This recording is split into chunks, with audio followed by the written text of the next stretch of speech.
At para sa huling balita, mahigit 100,000 pisong halaga ng shabu ang nasabat ng mga operatiba ng PNP sa magkahiwalay na bypass operation na isinagawa sa lungsod ng Bayugan, Butuan. Narito ang report mula kay Patrolwoman Kay Francisco.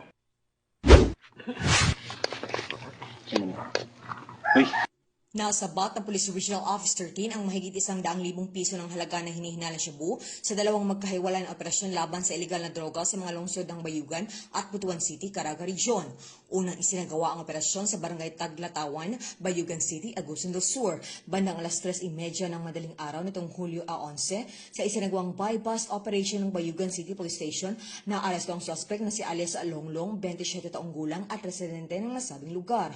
Nasamsam mula sa kanya ang 14 na sachet na hinihinalang shabu na tumitimbang na mahigit 7 gramo at may tinatayang halagang 53,000 piso. Nakuha rin ng 1,000 piso yung ginamit bilang marked money. Kasunod ito, dakong alas 4:21 ng madaling araw ay nagsagawa rin ng bypass operation ang mga tauhan ng Butuan City Police Station 2 sa Barangay Fort Puyuhan, lungsod ng Butuan City. Naaresto ang suspect na si Alias Dio, 40 taong gulang at residente ng Barangay Maog sa nasabing lungsod. Nakupiska mula sa kanya ang 10 gramo na hinihinalang shabu na tinatayang nagkakahalaga ng 68,000 piso. Nakuha rin ng isang itim na sling bag, isang kulay kapeng coin purse, 500 pisong marked money, isang timbangan, isang cellphone at isang improvised na gamit na water pipe.